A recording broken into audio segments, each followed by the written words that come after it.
So good evening, everyone. Thank you for tuning in to Silhouette of a Queen tonight. Come on in, come on in, come on in. You already know what to do.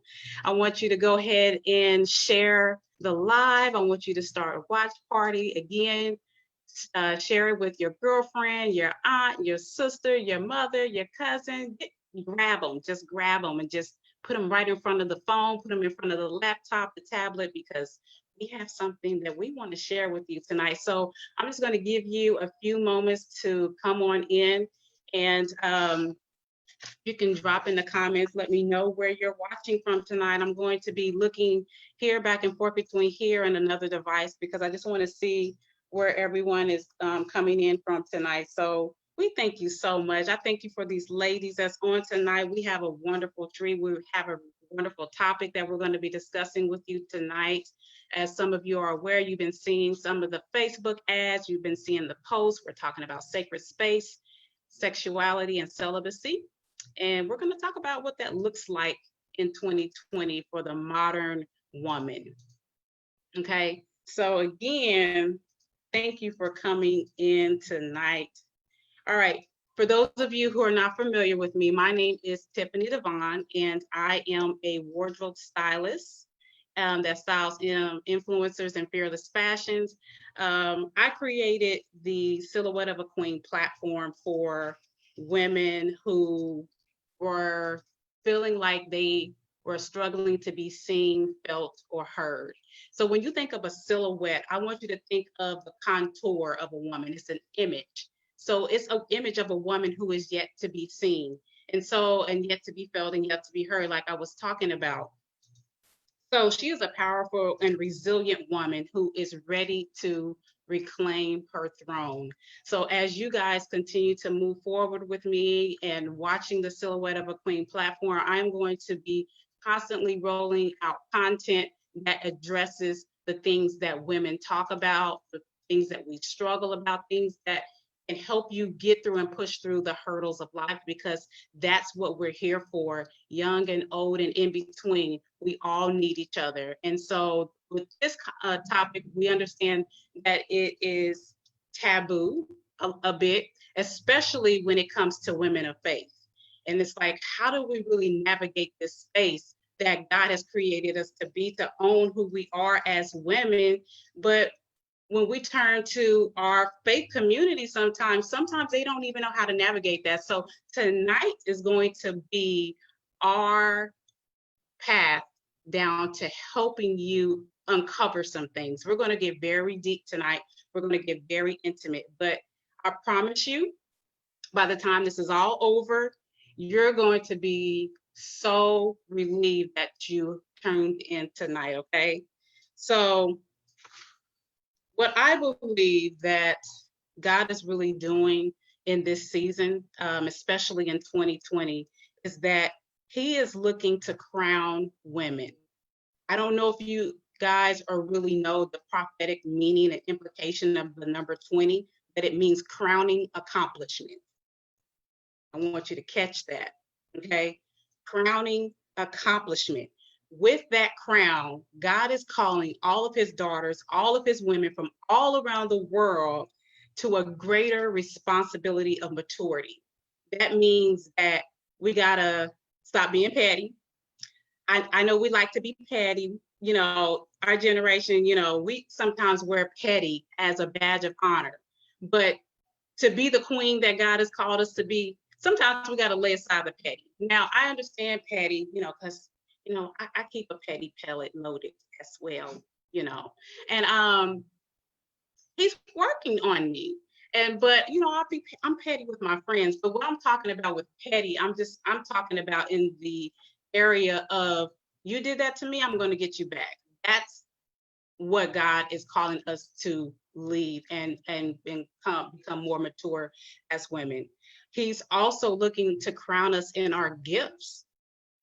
For some of you, you may have always been aware of your gifts, but because of your unique ability, you set them aside because you thought, you know, I'm too old to do that now.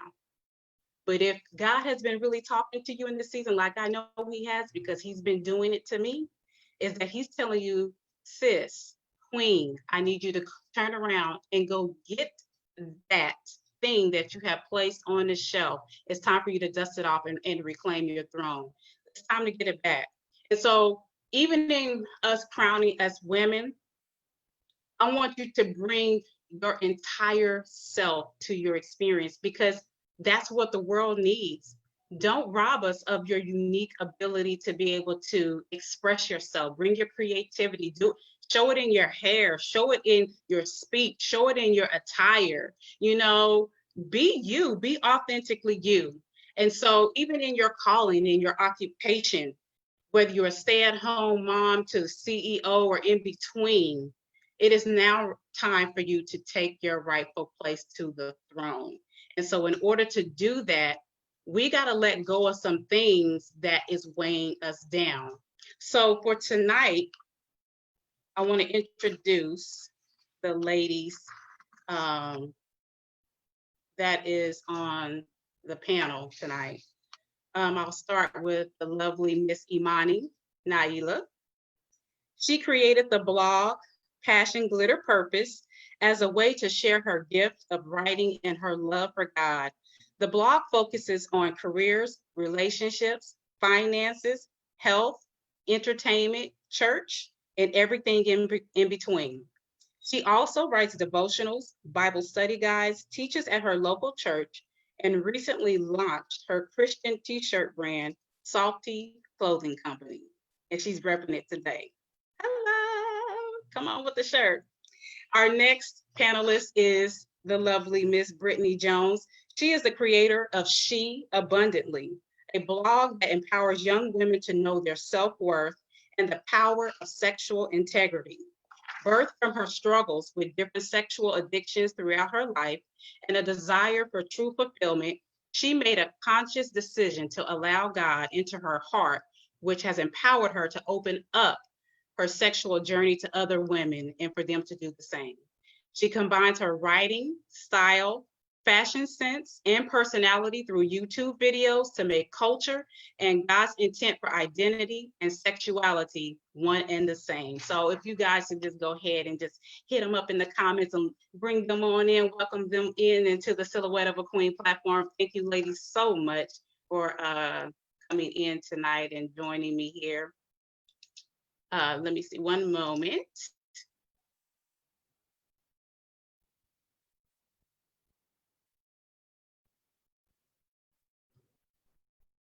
All right.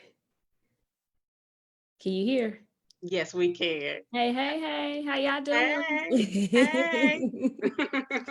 So glad to be on. Thanks, Tiff. Sure. I love you, ladies. Thank you for coming in and joining us tonight. Again, like I was mentioning, sacred space, sexuality, and celibacy, you know, and I was mentioning at the top of what it looks like for the modern day woman. And actually, we have a couple of power couples that some people may be familiar with, some not so much. But let's talk about Megan Good and her husband, Devon Franklin, and singer Sierra and her husband, Russell Wilson, who are very vocal about their dating process, how they were celibate.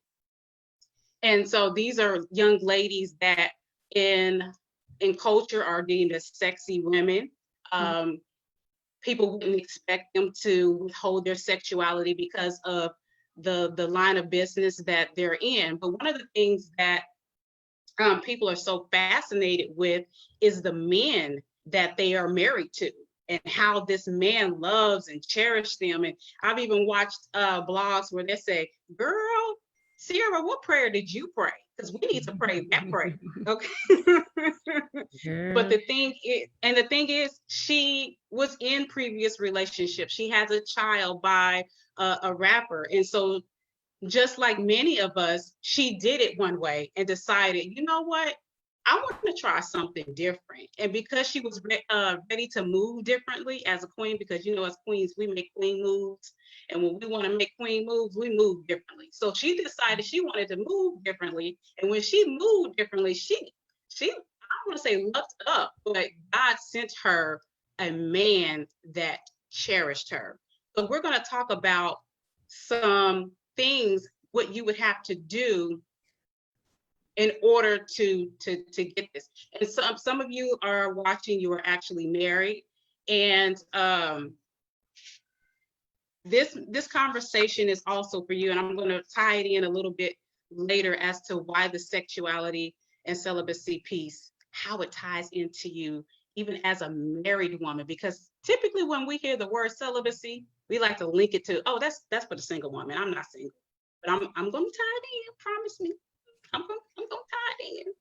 And so I know I have some gentlemen watching too as well. For my gentlemen that have daughters, this conversation is so important and valuable because of your role as a father into that young girl's life. I mean, if we can catch them young, they won't have to make the mistakes that we made, because a father's voice and a father's love is everything to a queen, everything. And so I'll tie that in as well. So I want to ask you ladies, what made you open to discussing the celibacy conversation that we're having tonight? Imani? So for me, I'm very open and transparent about my walk and my journey with God, especially when it comes to topics like this. And I feel like the world is so loud when it comes to sex, when it comes to sin, and trying to convince you that it's okay. So that's why I'm open to conversations like this, to get the kingdom perspective of it and to show other people, like, yes, there's young people who are truly trying to live for God. And it's not just, the church mother with her skirt down to her ankles talking about be pure. So that's why I'm open to conversations like this. Yeah. And what about you, Brittany? You know what? I wholeheartedly believe sex talks are some of the best talks. Like, because it's a topic that, like Tiffany said, is like taboo and everybody's scared to talk about it. And it's like, once you open up that door, when someone is brave enough to say, hey, let's talk about sex, it draws people in, and it makes them feel like, wow, it's a safe place. Like, I can actually talk about my sexuality or the things that I've been going through in life.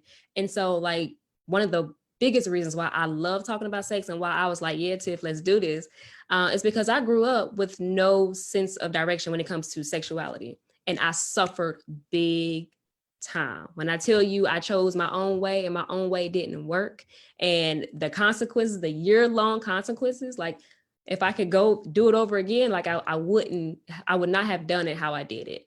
And so if I could get an opportunity to talk to young women, anybody really who's listening who may need a different perspective about sex, I'm all for it. Like, truth, my ups and downs, failures, my humanity, all that. So that's why. Yeah. Yeah.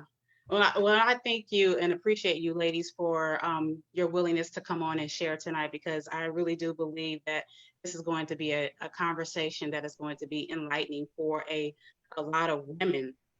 The next question that I want to ask is really going to set the tone and the foundation for how we're going to continue to speak tonight is, what was your first conversation about sex? Was it with a parent, a guardian, friend, or self-discovery? Brittany? Yeah, ready? So I'm gonna just start from the beginning. I don't remember really having sex talks with adults. Like, my first encounter with sex was actually through pornography. And I think I was in grade school. I started, like, I don't know, people are like, when they're little, they're playing with dolls and all that stuff. I found myself doing stuff that you weren't supposed to be doing.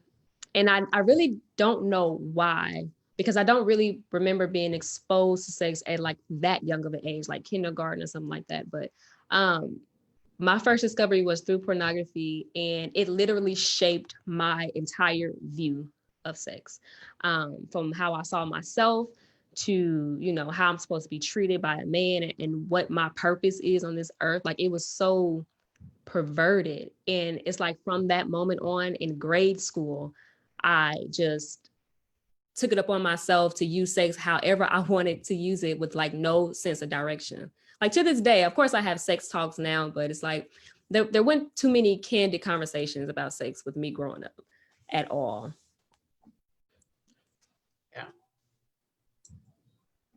For me, I know my mom is on here. I don't really remember. Amen. Like my parents really talking to me like about sex besides just like what we would hear in church, like, don't have sex until you're married. So kind of like the same thing, like in maybe like around second grade when I got exposed to like pornography. So that's when I kind of saw like, whoa, this is what people are out here doing, and it kind of like awoke something in me. But I still, like, growing up in church, I knew like, okay, they say don't have sex till you're married, so it's obviously something I should not be aware of. And then probably like around middle school, I was a huge Pretty Ricky fan. Me too. Me too. Pretty Ricky, and I tell people this to this day. I feel like everything that I learned or thought like sex was from listening to Pretty Ricky and music like that. I had a little pink mini iPod that if my parents knew what I was listening to, they probably would have took it away from me. But that's where I got my idea of sex, was listening to Pretty Ricky. Like, hey, we just gave away our age right there. I think we the youngest. Who Pretty Ricky? I don't know who Pretty Ricky is. they was pretty and their name was Ricky. Okay, that's all I got to say. So yes.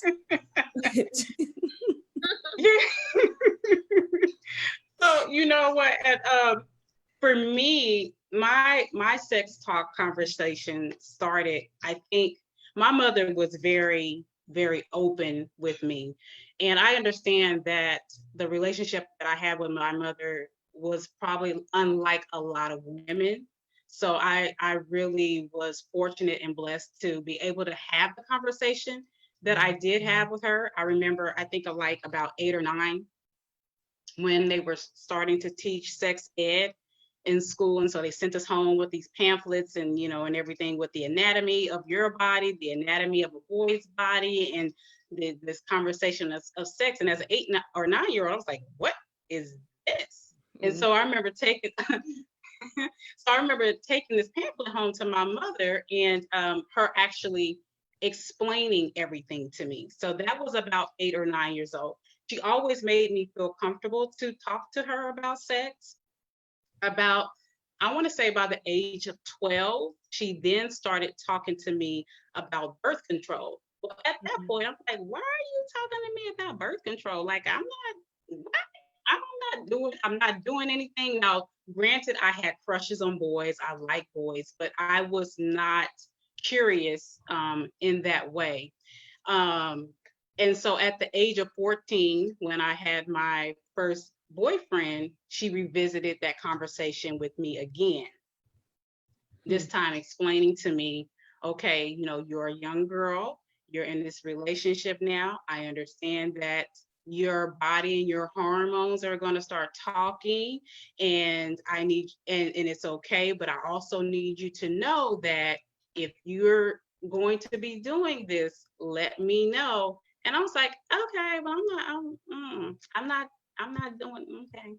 So, and every in between 14 and 17, we would still have that period checkup talk. And we would have it again when I turned 18. And so my mother talked about birth control, and these are methods that you can take to prevent pregnancy and things like that. And I didn't understand it, especially at the age of 12, why she was going so deep into it as she was. It didn't make sense to me until I became a full adult woman that my mother, had a child at a very young age.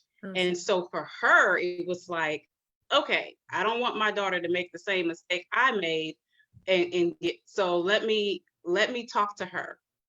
Mm-hmm. And so it helped me to understand that. So the reason why I had to ask this question of each of you on the panel tonight is because this sets the foundation for everything. As you all know, the kind of conversation you have, the kind of conversation you don't have. I've been privy to sit in chats with a lot of women who didn't have sex talk.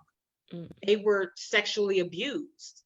And so they didn't know anything about sex until later on, like maybe through school. And then they find out like, oh, this thing that I've been experiencing since I was 8 or 5 or 6, that's what was happening to me.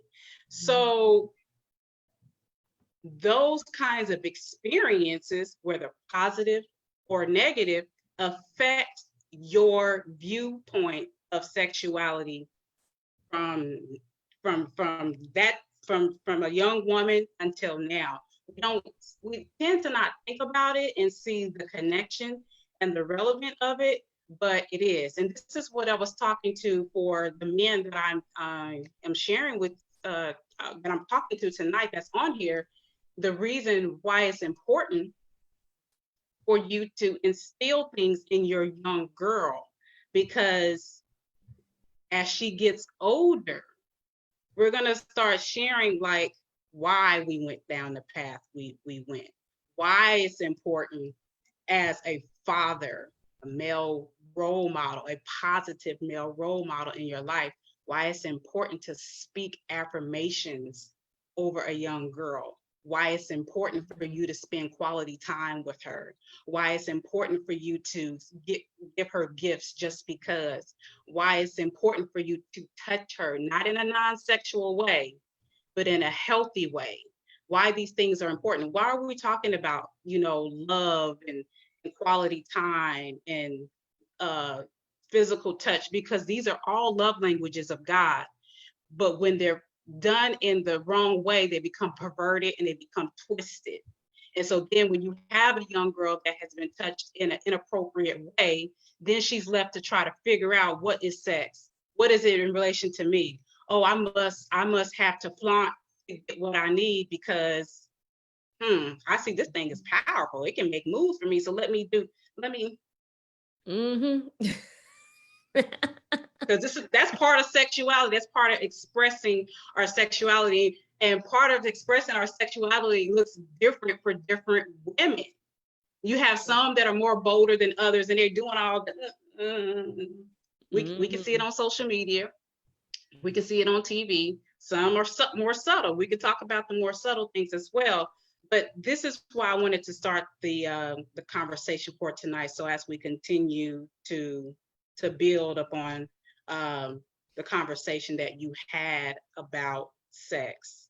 Mm-hmm. So, Imani, why do you feel like, as a young, let's say a young girl or whichever age range, or even as an adult woman, why we have sex? Do you think it's because, is it out of love? Is it out of curiosity to be with another partner? Is it insecurity to fill a void? What do you feel is the reason why women or young girls would have sex? I think, speaking for myself, I feel like I was on the two ends of the spectrum. Like, in relationship, I thought it was because, this is what you do in your relationship. It's what you do to express love. But then kind of what you were talking about, the way that culture talks about sex, is like, it's how you're in control of your body. You're empowered, your sexual power and all that. So on the other side of the spectrum, outside of relationship, I was like, well, this is my body. I can do what I want. Oh, he looks good. I'm curious to see what it's like. So for me, it was both ends. Like, I'm in love, which I wasn't even in love. Now that I have learned about what love truly is, I wasn't in love with y'all. Like, I was at that time. And I thought that's what you do when you're in love. And then the other end of, like, out of curiosity. So I know that's for my personal experience. What about you, Brittany? Yeah, you know what? So I grew up in, let's just say the foundation wasn't really as solid. My mom and dad's relationship was different. Can you hear that? Different. I'm just gonna leave it at that. But I didn't have that solid male role model in my life. And what I didn't know then, like, of course I know now, is that you really need a father's love. You need a father's affirmation, because that's where you learn about, how to be treated as a woman and what you are here for. You know what I'm saying? Like, a father gives you your God-given identity, and you see it modeled between, mom and dad initially. But when I didn't have that, I started searching. Now, at 15 years old, I didn't know that. I was 15, I think, when I had my first sexual encounter with a guy. I didn't know I was searching for that love and validation, but I soon realized that when the only reason I would have sex is to feel love, to feel like wanted. And so I think a lot of one of the main reasons that teen girls, young girls, even guys, really teen guys, they seek they go out and start having sex and all that stuff, it's because a lot of them want to be wanted. They want to feel wanted, and they're trying to fill a void. Like when Tiffany is saying fathers, like you are so needed. Don't even get it twisted. Don't think because your teen is just doing whatever they want to do that they're not listening, or that they don't care about your presence in their life, because they do. They really do. If I would have had my father like I really needed him, I think I could have been pulled back and my love tank could have been satisfied in a healthier way. But I took it up on myself because I saw that, like, you know, when pornography shaped my view of sex, and in those pornographic images, the guys wanted the girls, I equated the two. Like, okay, you want her and she's giving you sex. So I want to feel wanted. I want to feel loved. And if that's what I got to do, then that's what I'm going to do. And it's crazy because the very night, if I can go here, the very night that I gave my body to a guy, I had witnessed an episode, domestic violence episode between my mom and dad. And I saw my mom laying in a hospital bed that night. And, you know, my 15-year-old brain, I don't know what I was processing, but I called over a guy that night for my first time ever to help me, hold me. And that just goes to show you, like, my mentality. You know, you would think, like, why did you do that? Like, your mom's laying in the hospital, but I was so broken. I felt so unsafe. I was looking for a place of safety. And this guy was showing me attention freshman year in high school. He was showing me attention in the hallway. So I said, well, come on, boo, come through. You know, I didn't say it like that at the time, but I'm like, well, come through. I just want to feel safe. So I think that's one of the main reasons why people choose to have sex at such a young age. Because that's why I did. Yeah. Yeah. That's so good, because really what people, I think we know that sex is created for intimacy. But when you look at it from a biblical standpoint of why God created sex, he created sex within the context of a marriage between a man and a woman to be able to give each other intimately. And so even in the heart of every woman, because God created it this way, it's in the heart of every woman. It doesn't matter what your nationality is. It doesn't matter what your social economic status is. In the heart and soul of every woman is to be known deeply and intimately. And so when there's a hole in our soul, and we didn't get that somewhere throughout our journey of life, we will do a lot of things, and we will put ourselves in a lot of situations, all because we're desiring, do you see me? Do you hear me? Do you understand me?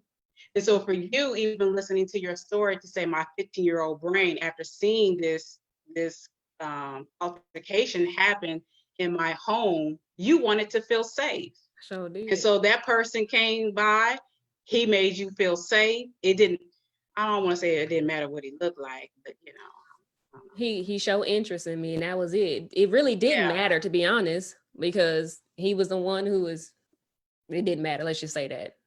He gave me a false sense of security, but at that time I didn't think it was false. So I took it.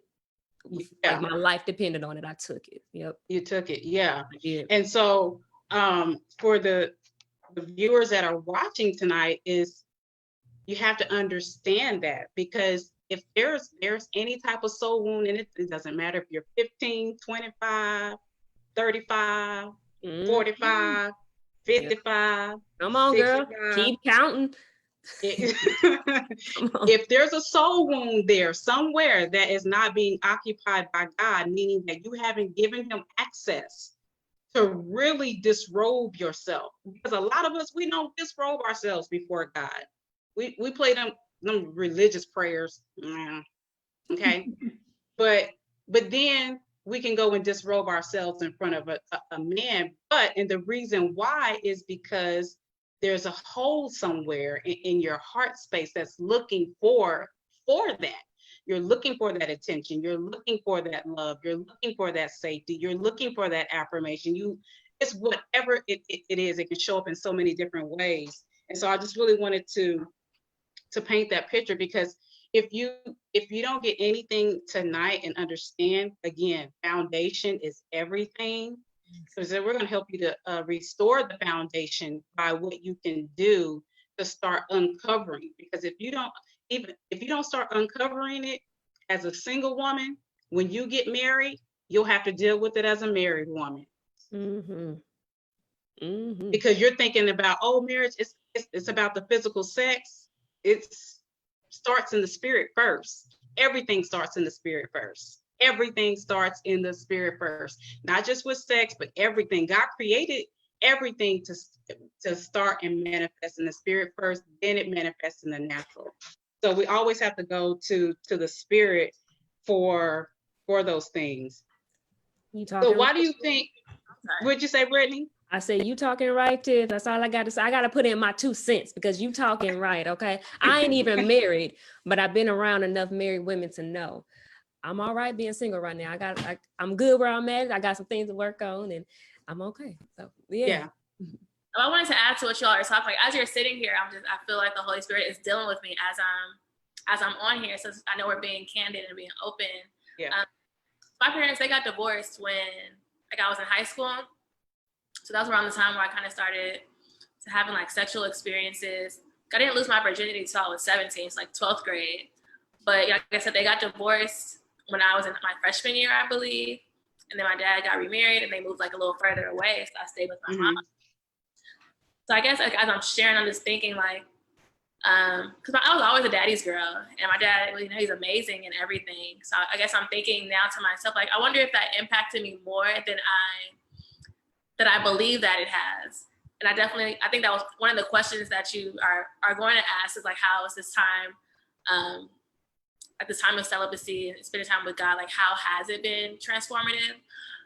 So he's definitely been dealing with me in that way. So as you all are talking, I'm like, maybe it has had more of an impact on me than I am allowing myself to believe. Cause I was like, my dad's he was a good dad. He's a good dad. And I know he loved me. But like I said, as y'all are speaking, it's making me think about, that's when I really started to be more curious, I guess, was around that. But I want to say something to that too, because it was coming to me as you were talking, for the ladies that are watching tonight, and for the men. This is important for you to know this about your young girls that you're raising, or even when you're in a relationship, as knowing the 5 love languages. I don't know if anyone has read that book or taken the assessment. The 5 love languages is everything. I talk about the 5 love languages so much because as you were talking, Imani, and you were saying, well, my father was there. My father was there too. So my love language is words of affirmation and quality time. Okay. So again, it goes back to, if there's a hole there in your heart, and you're seeking that words of affirmation, you're seeking that quality time. When that hole is there and you have somebody that comes along that is speaking to the deficit that's in your life, it's going to make you go, because you're telling me what I want to hear. You're telling me what I need. But again, remember, God designed it that way. He designed intimacy that way. And this is why it's important for us to return to him, to say, like, because when I got a divorce in 2014, I was so broken. I was so broken that I remember walking through the halls at my job and at church, and I didn't even want to make eye contact with anyone, because I couldn't believe that I had gotten married with the hopes of being in happily ever after, and it didn't go that way. And I remember telling God through my brokenness, I said, God, I don't know how I'm going to get through this. And through tears in my eyes, I said, you have to help me to become better and not become bitter, because I have every right to be bitter at this point. And I said, I need you to be my life coach. I need you to be my teacher.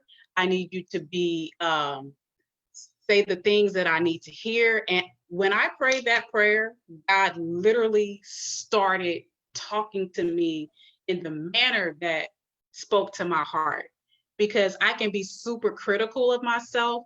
And I remember after the divorce, I was just kind of beating up on myself about some things, like, man, you always do that. And I heard the Holy Spirit say, why are you talking to yourself like that? I don't talk to you like that. I was like, oh, wow. So again, remember, words of affirmation. That's my love language. That's how he speaks to me. It started shifting some things within me to start carrying myself differently. And I'm going to tell you, the more that God has really been restoring me in this area, I'm not looking to anybody to affirm me, because he's done it. And so that's what getting the crown is about. It's not about cockiness, it's not about arrogance. It's about going through this process and allowing God to be what you've been trying to seek and get out of men. Because it's not going to work, because he designed it for us to need him. He is the one that fills us. He is the one that fills. And then when Mr. Man come around and tell you, you be like, thank you. He told me though. Come on, Tev. Come on. I was just waiting to add my 2 cents in. Yeah.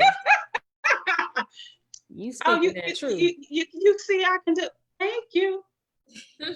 Come on. But when again, like I said, when there's a hole there and that person is saying something to you, it will make you go, oh, okay, because you're saying something that I want to hear. Mm-hmm. So Brittany, you said you wanted to put in your 2 cents. What were you wanting to add? I'm just saying, like, when you said how you go to God and he literally fulfills your love tank, it's crazy. We always say the answer is God. Like, how do you go through navigate through this, or how do you fix a broken heart? Go to God, pray to God. And it can come off as like cliche, and like the power of it can kind of subside and go away. But when I tell you, when I tried God for myself, I was like, y'all wasn't lying. Mm-hmm. This is a for real thing. Like, his spirit is really real. And it's not he's not a figure in the sky. He is a person that dwells, waiting for everybody's heart to open the door to him, and to be able to be fulfilled by him, and to fill your love tank. It's a feeling like no other, to where you literally don't have to look to anybody else. And when they do add that to you, it's like, well, thank you. You don't want to be arrogant, but it's like, thank you so much. But I know, because my daddy been telling me this whole time, because his love is so satisfying. So I just wanted to piggyback on that, because culture, they spend years looking for this in a human being. Looking for, like I did, years looking for this in a guy. And guess what? You're never going to find it, because humans, they didn't create you. So they don't have the ability to fulfill you in the way that God can. So you always going to be searching 40, 50, 60 until you really come to the source. And it's so fulfilling. Yeah. And like on the lines of like the 5 love languages, like one of my top ones is physical touch. So if physical touch is one of your love languages, but then you have already, how the Song of Solomon said, don't awaken love before it's time. So if you've already kind of awoken that feeling, now you're going to find yourself repeating these cycles, because if somebody touches you who you're somewhat interested in, but now they touch you, and all common sense has now left, because that is what makes you feel loved. So it's like to talk to like the young girls, or just, women in general, like, if like, oh, if he touches me, that's gonna do something for me. Having like how you're talking about God, like God has really been showing me how to have boundaries, and really showing me like my body is his temple. So not everybody should even be able to cross that boundary of being able to touch you, especially if that is a way that you feel love. So it's kind of like what I would tell my younger self, like, and why we should avoid, sexual sin, because it's going to have, it's going to have a hold on you, and you're going to be in situations that you had no business being in, because you have something has been awakened in you. that prematurely, if that makes sense. Like, It does. It Yeah. does. It makes a lot of sense. And I think, the narrative for women, we have been taught, I mean, I hear it in the church, I hear it outside the church, I hear it everywhere. As women, we're taught to lead with our sexuality. You know what I mean? Like, if you want to get his attention, girl, you better push the Yes. girls up.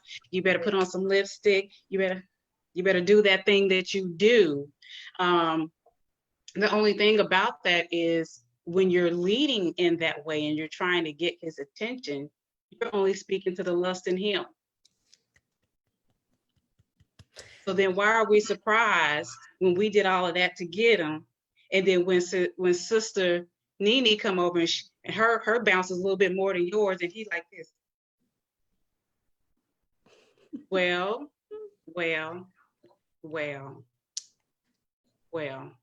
So when we lead with something different, he got to respond different. He can't come with that. You know what I mean? And so this is how you're able to even to decipher between the real ones and the imposters about, have they done the work too? Because we're, as women right now, we're doing the work. We're doing the work so we can get something different. And what do you guys think about, leading with sexuality, especially in this time and age where everything is so image driven? Listen, you want me to start? Go ahead, Brittany. I'll start. Girl, you know what I learned? Because you're right, culture, it tells you get the biggest booty, the biggest breast, and that's how you get the man. But one thing that I learned is that it's actually a form of manipulation and control. Like, to use your body or to use anything to draw somebody in, it's so surface and it's so limited. Just like you said, it appeals to a person's lustful mindset, but it causes their body to choose you over their mind. It's like you're not allowing them to even think, like, are you a good enough, well, not say good enough, but are you somebody that I want to even be with? And so it's like, why would you even want a man to want to choose you just for your body? Because when a man just says, I just want you for your body, it's like a slap in your face. It's disregarding your whole existence, your humanity, your mind, the beautiful things that are on the inside of you. Yeah. So it's a form of manipulation, but it's like, why would you even want that? And so I had to learn that big time with just even how I present myself, the clothes that I wear. I don't even know the last time people have seen my little, my goodness here by the clothes I wear, because it's like, I want to be able to draw people in with true beauty, which I learned is actually the qualities that exalts the mind and the spirit, not a man's penis. Yeah. That's real beauty. And that is like real love, like to draw someone in just to potentially cause them to fall and to choose wrong. It's not a loving thing to do. It really is. So I had to learn that as a young adult woman, that if I really want to love myself and love people, I gotta watch how I'm interacting with people and what I'm using to draw people, and why am I drawing them into me more than like what's good or God. Like, you know what I'm saying? Like, if we're gonna come together, it's gonna be on a foundation, not just me, but a purpose foundation. You feel me? Like, what God got between us to do, not just this nice body, So yeah. Yes. That's good. Oh, girl. I know for me, like, even when I first started in my Christian walk, it's probably last year. So I was vegan for like 2 years. And with being vegan, it caused my weight to kind of like fluctuate at times. So I kind of lost a lot of weight. And so my booty got kind of smaller for a period of time. And I remember feeling I was so sad. It sounds silly, but I was so sad. I was like, oh my goodness, nobody's going to ever want me. And it made me realize that's what I thought, or that's what I led with when it came to men. Like, with my body, I was thinking like, oh, if I'm all slim and I don't have a booty, no man is going to want me. And God really had to like check me. I feel like it was loving for him to like show that to me. Like, this is what you think about yourself. You think that it's your body that makes you worthy of a man to want you. And kind of what you were saying, Brittany, you're talking about, why would you even want somebody who just wants you for your body, or if you're leading that way? I remember 2017, I was in this like situationship or relationship. It was real messy, off and on. I remember us having a conversation, and we were talking about like how we got to this point, because we started having sex before we even knew each other like that. And I was like, well, why do you, stay around so long if you didn't know what you wanted? And he said, because I didn't want to stop having sex. And we were in the car, so I couldn't really do anything. But I remember just feeling so like, yes, I felt like he just punched me in the gut. And I was just like, oh my goodness, like, is this what I feel like I'm worth? Yeah. We're talking about that, like leading with your sexuality. Like, it's like the Bible says, beauty is fleeting. I think I heard recently that people talk about if you do that, like lead with like you're charming and all this kind of stuff, that it is a form of manipulation. I never really thought about it like that until I heard it, and I was like, that's. I think because the lady used a Jezebel spirit when she said it, so I think I kind of was like, you just throwing that word out there. But as we're talking about it, it made me think about that. So that's true. I want somebody who wants Imani for who she is on the inside, not because bodies are going to change, looks are going to change, anything could happen to our physical bodies. So somebody who just really wants me for me and not what I look like. Mm-hmm. Yeah, that's that's a good statement. But why do you think, Imani, that it's so hard for us to surrender our sexuality to God? I think when you believe that your life is your own, when you believe that your body is your own, then it's going to be hard for you to surrender that part of yourself to God, especially because we live in such a hypersexual world. And it made me, when I was going over the questions, it made me think, I want to say it's like 1 Corinthians like 16, where he talks about, don't you know that your body is the temple, temple of God? And if you don't believe that, then you're going to think that I can do what I want to do, that I am empowered by having the choice to do what I want to do. And it's like pretty much us telling God, like, how dare you, the creator of me, tell me what to do. Tell me what to do. Like, that's pretty much what we're telling him when we don't want to surrender all of ourselves to him. So like, if we truly want to be like Christ, that means surrendering every part of us. So I think it's just us wanting control and us feeling like we are in control, like that we think we're the potter. It's like, we're not the potter, like we are the clay. So yeah. Mm-hmm. Yeah. And you know what I think is one of the reasons why it's so hard for people to surrender their sexuality, I think it's a fear of missing out.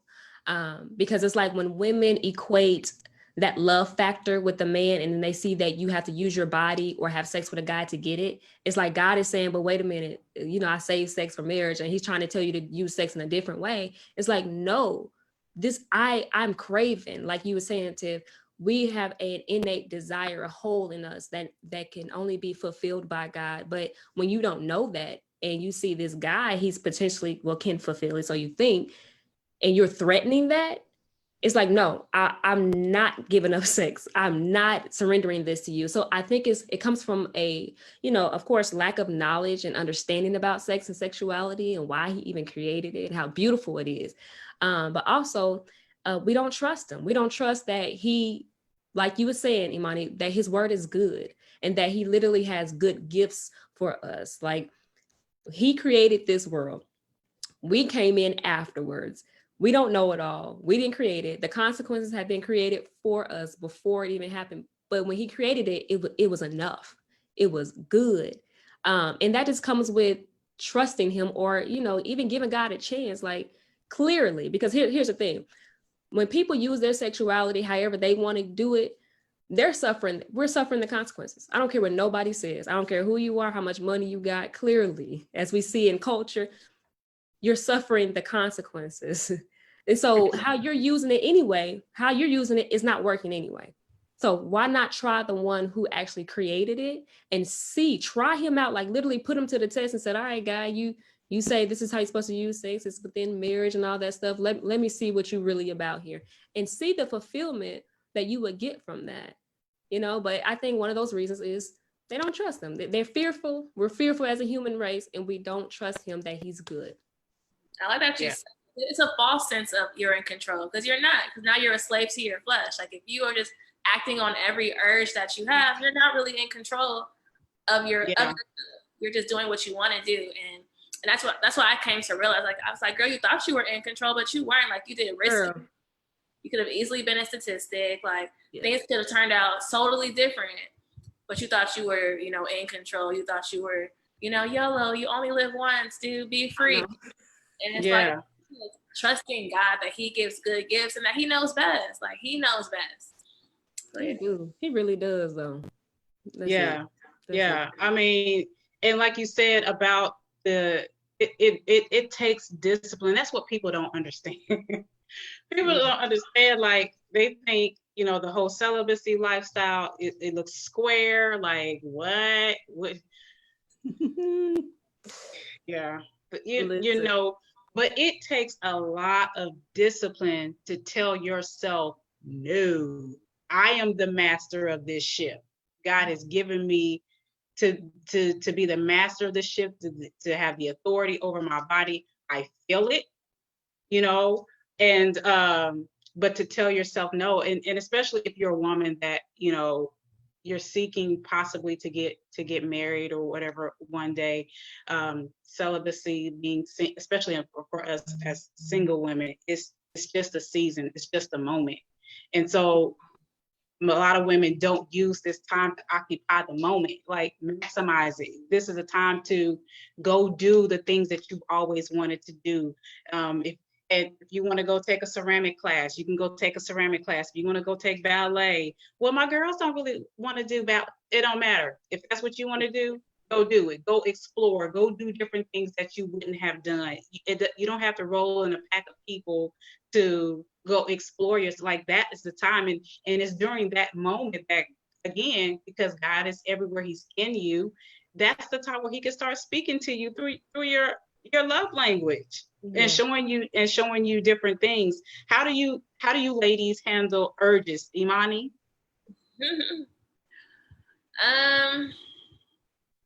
So this past Monday, so we talked about earlier, like being exposed to pornography and all that. So at a young age, I was already watching porn and masturbating from like in grade school up until like last year. So this Monday, I celebrated a whole year of not watching porn and not masturbating anymore.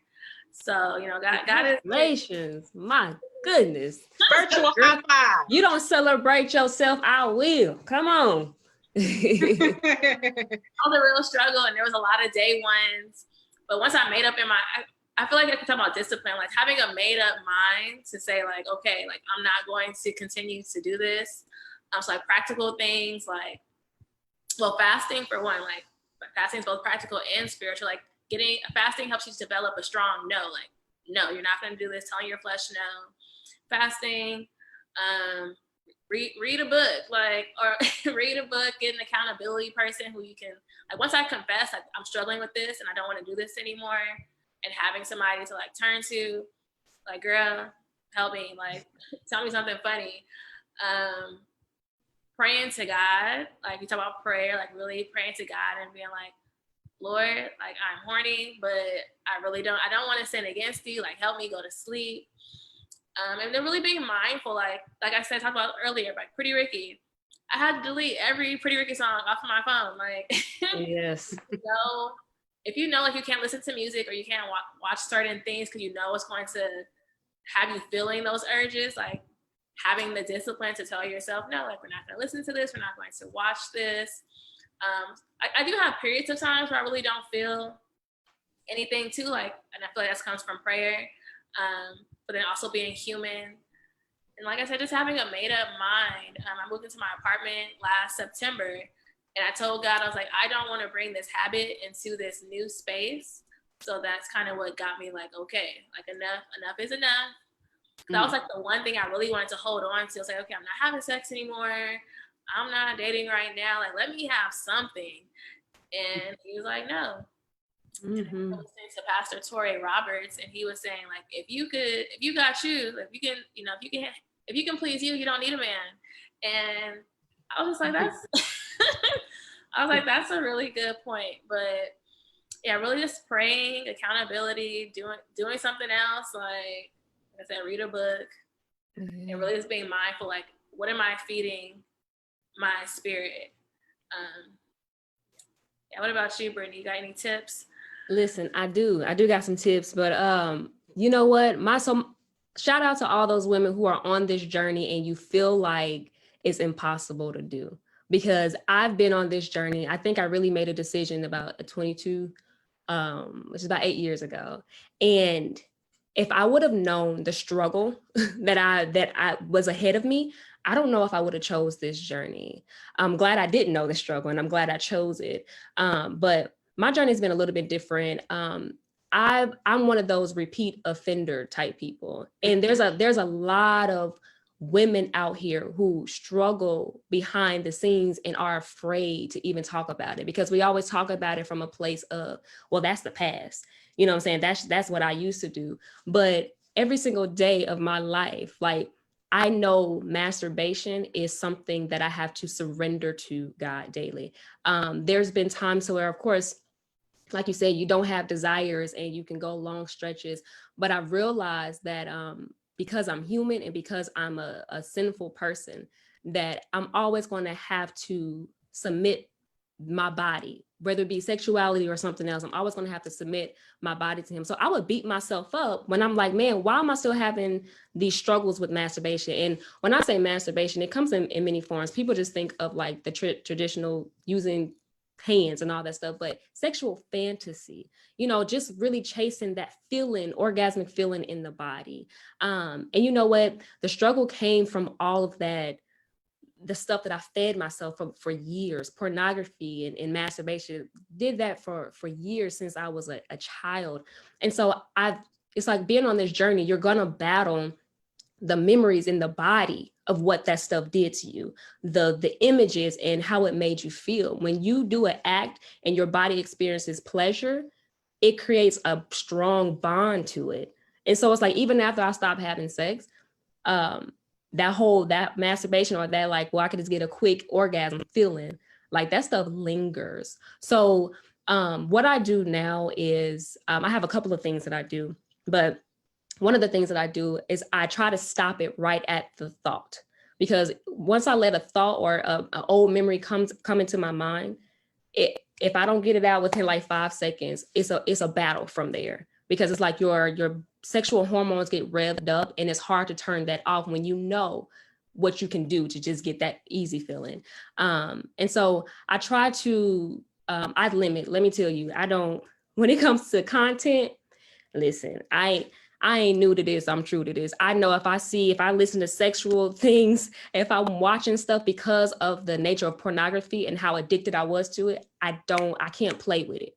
Like, I don't entertain stuff like that, because I know the power of it and how easily it could just come back in.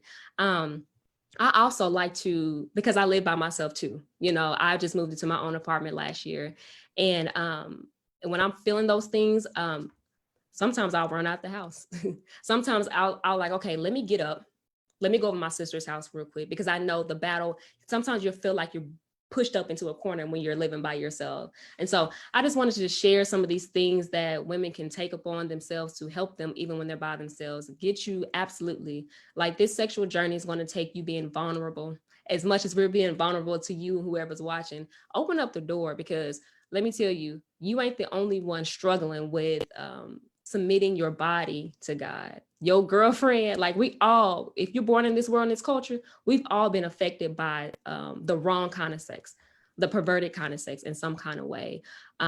So if I can get it at the thought, it's done from there. Like, I literally will try to think my way through the actual temptation. Like, I'll pair up truth versus lie.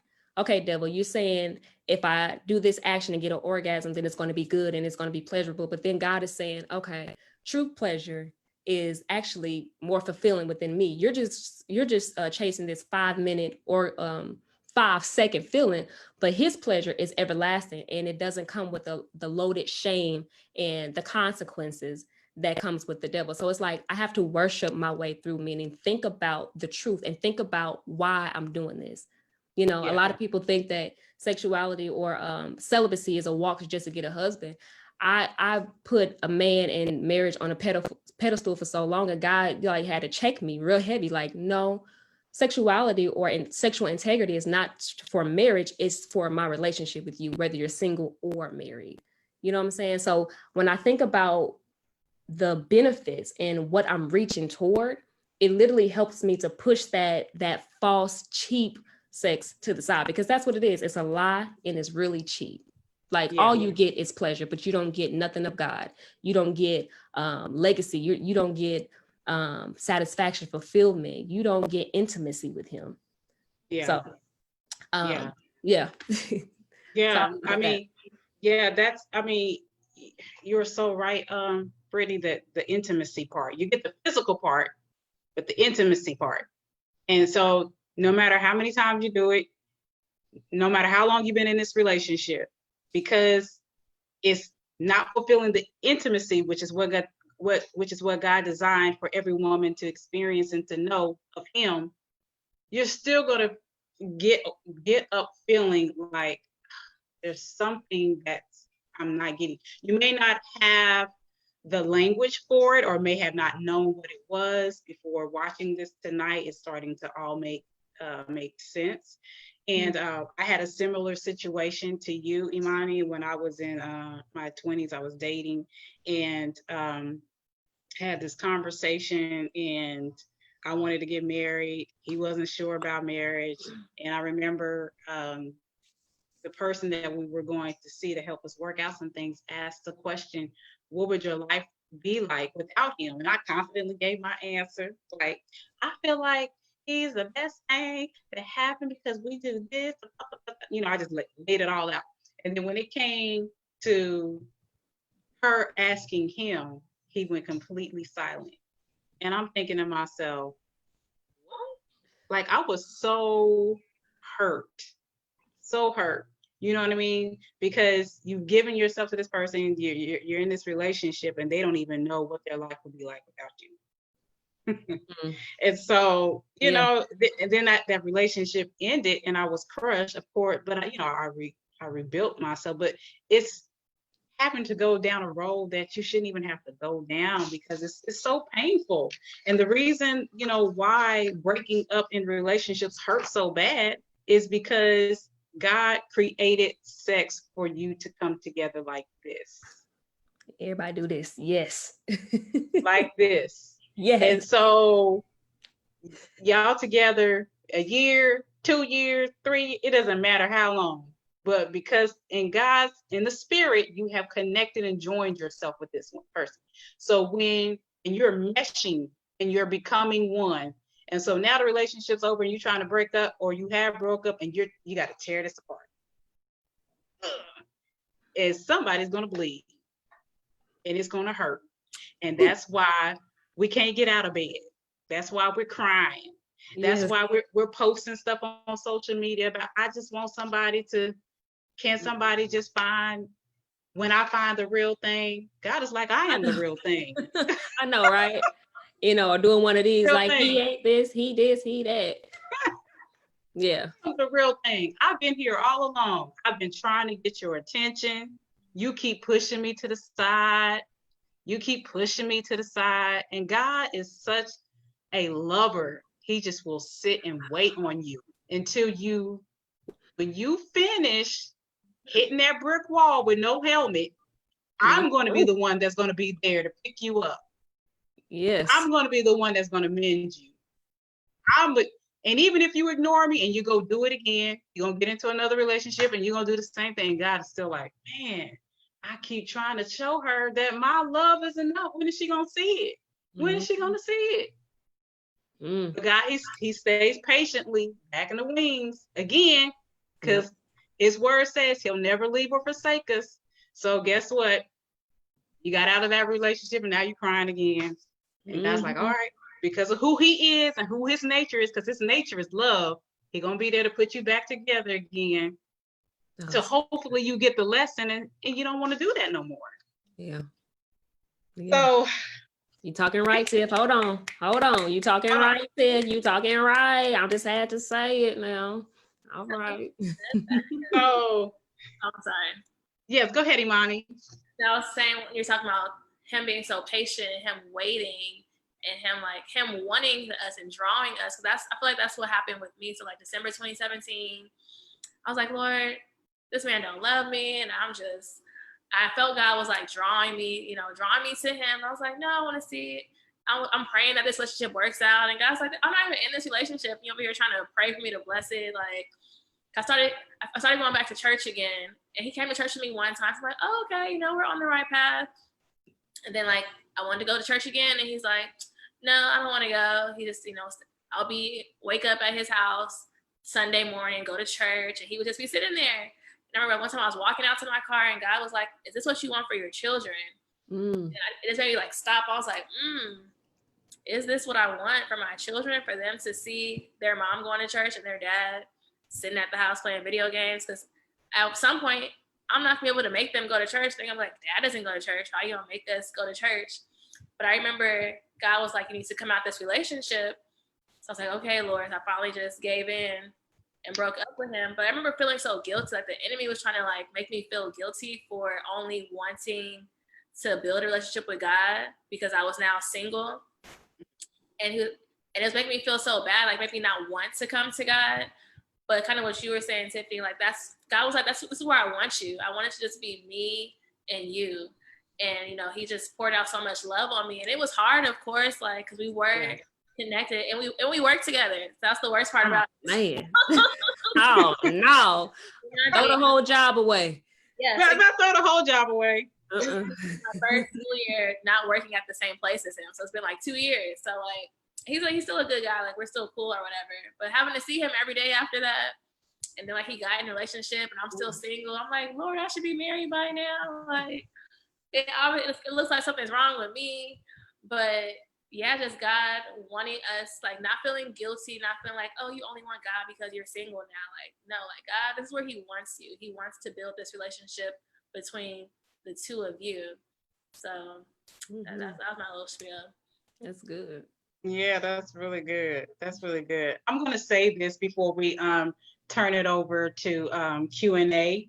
So for those of you that are watching tonight, if you have any questions, now is the time to start preparing yourself to entering it into the comments, so that way we can answer them for you.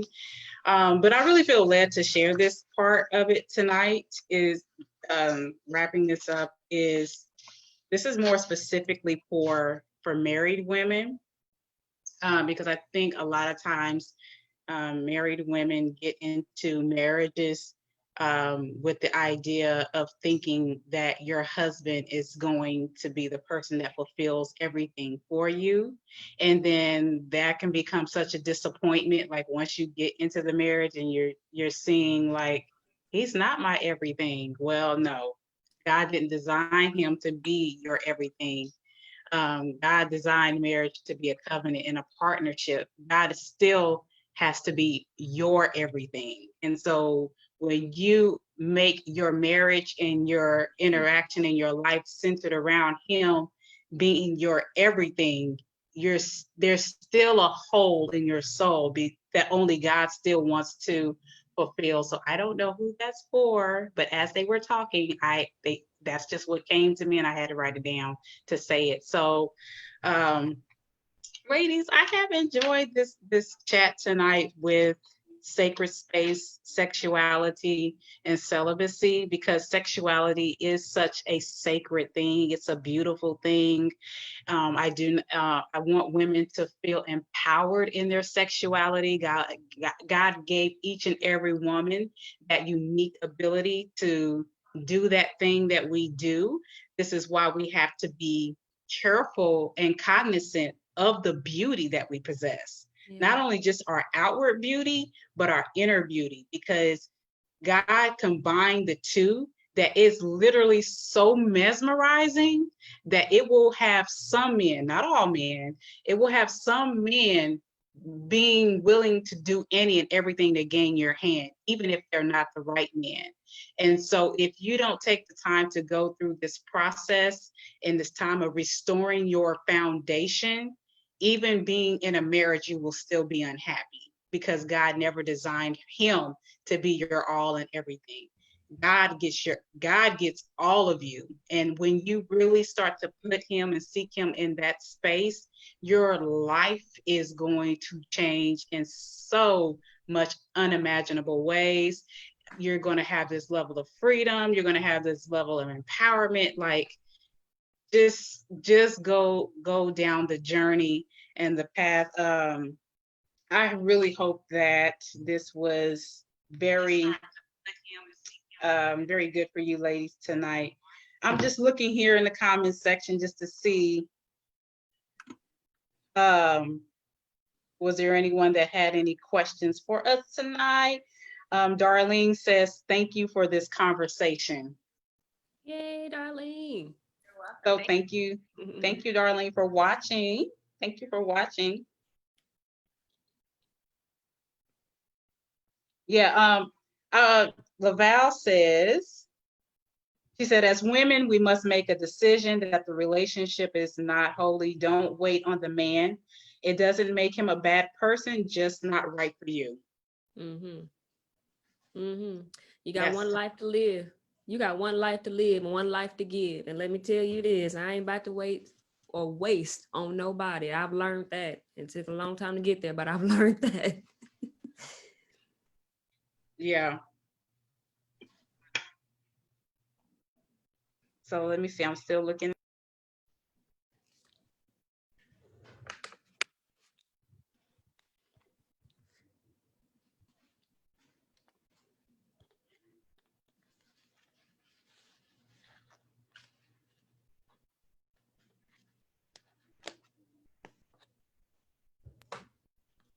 Okay. Oh, let's see. I thank y'all for watching. We thank y'all for watching.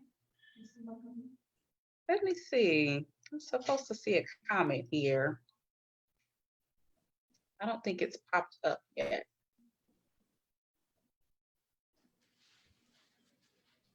Oh, okay. So this is a question. Okay. So the question is,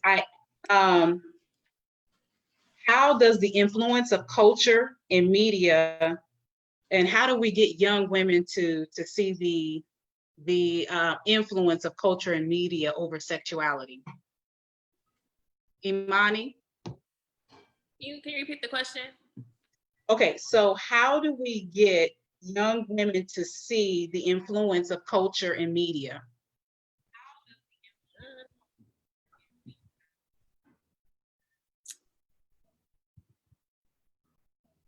I don't know. Brittany, you go first.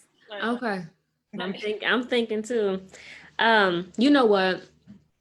I'll just talk from my own standpoint because I mentor young girls and I have like sex talks, sex classes, teaching them about the truths of sex and how God created it.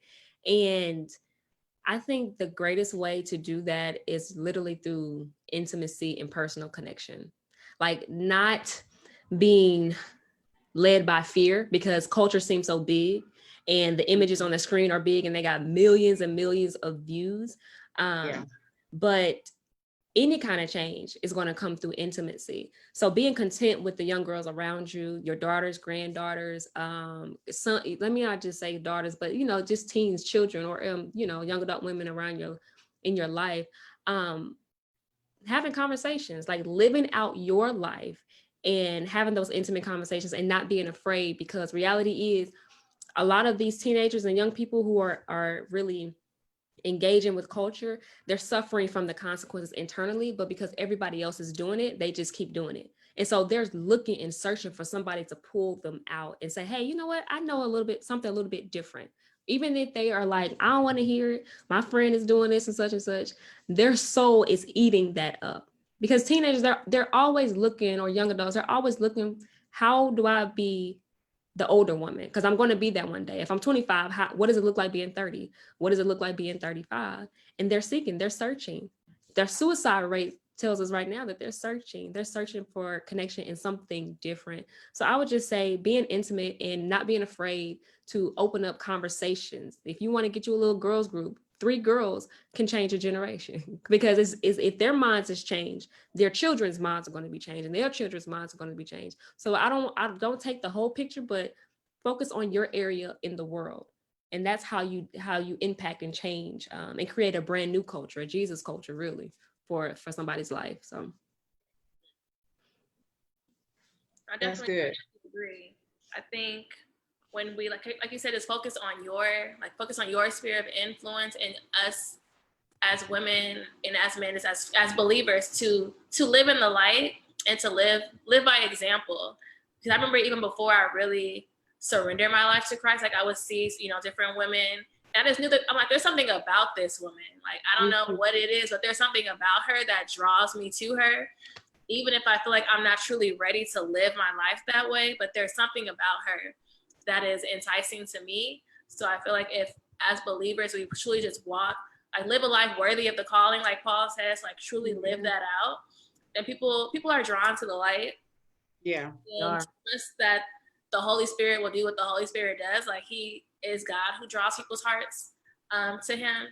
And if we as believers praying, for God's will to be done, for his kingdom come, his will to be done. And I'm praying that he draws people's hearts and we just walk the walk. People are going to be drawn, like you said, be having intimate conversations. Like I work with the teens at the church, so I try my best to be as real and as transparent, with them, because I know how it was being in high school.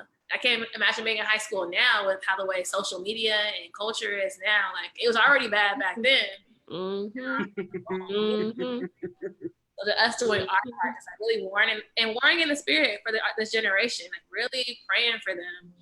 Like I know I need to do better on with that, like really going in. Like yeah, me too. Yeah. This question is, how do Christian women stay celibate in a world where Christian men are not even trying to be celibate? That's a good question. That one made me slide in my chair. Listen, because it's real out here in these streets. It's real. I'm like, how you in ministry, but you said if I wanted to do it, you gonna do it too? Like, you want to go? Imani, you want to go? You want to start, or should I? I think having a standard, like having your standard and not compromising, and like I said before, let the Holy Spirit do what it do. Like, if God is causing friction in that relationship, but you keep, well, he goes to church, he said he loves God, I'm trying to hold on to it. It's like, no, like God's protecting you right now by allowing this relationship to not work out and just be able to walk away. I think you kind of touched on it earlier, Brittany, like you're not into wasting time. So when we talk and we see we're not on the same page, like you're only going to be celibate if I'm celibate, like be like, no, this is not something for me. Let me just go. It doesn't matter how you look. Let me go.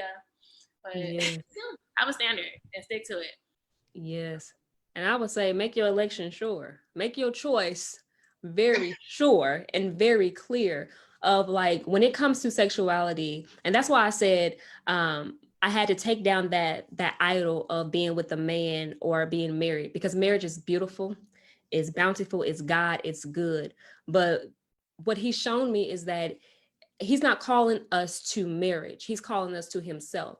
And for a lot of people, he'll do that through marriage. Marriage is another avenue to make you just like him. It's a sacrificial, covenant. Like people who have been married will attest to again and again and again. Like, well, what did I sign up for? You sign up for your flesh to die.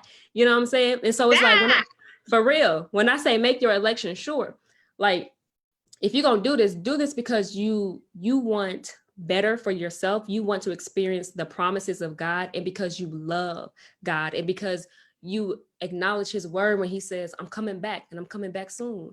And when I'm coming, I got rewards and I'm handing them out. You know what I'm saying? It has nothing to do with a man, even though it's like, oh my goodness, I want a man, I want to be married. But it's all about your integrity with God. You telling the truth with your body, whether a man is willing to do that with his life or not. Ain't nobody gonna stand before God with me but me. And because he's so good to me, and because he's been faithful to me, endured with me through the hell that I put him through, all the cheating that I did with him in our marriage, with him, it's like it deepens my love for him to where it's like, even if a man is not there, even if he chooses not to submit his life to you, they ain't got nothing to do with me, because that man didn't save me, you saved me. And so it, you know what, just really developing a love for God. That's what this walk is all about. And I believe he's such a good father that a lot of women think, well, ain't no men out there, ain't no men trying to, you know, submit their bodies to God. Like God don't, he ain't lacking.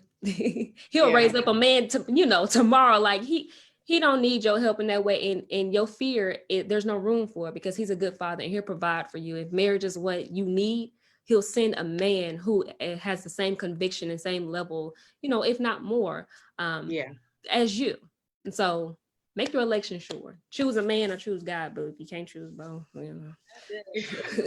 You know, to answer that question, even for myself, is that I all of my life have been told I had pretty high standards when it comes to men. I was joking with one of my male friends the other day. He was like, "Yeah, you just be shooting them down. You just be shooting them down." I'm like, I just laugh.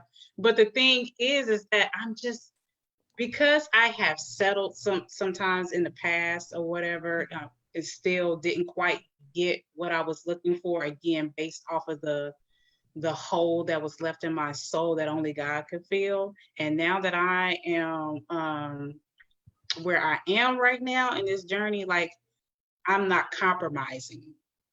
I'm not compromising. This is the standard. This is the standard of what it is, you know. I think even for us as women, sometimes we start to compromise because we start to get lonely. And so somebody's winking at us or showing us attention. We're like, oh, let me just go on a date with him and just, you know, whatever. And the guy, he has tapped me on many on the shoulder, like, no. No, because, and I'm not saying there's anything wrong with dating. You just have to do it according to how you're fashioned, and you have to know that for you, because again, even your friends and society and culture will try to tell you, go out with as many people as you possibly can. Well, I may not be a person that's cut and fastened to do all of that like that. You may be able to do that. So you just have to know what's for you, but then understanding, like, what's the intent, because as queens, if we're getting our love and fulfillment from a higher place, why am I sitting here wasting your time when I know it's not going to do anything?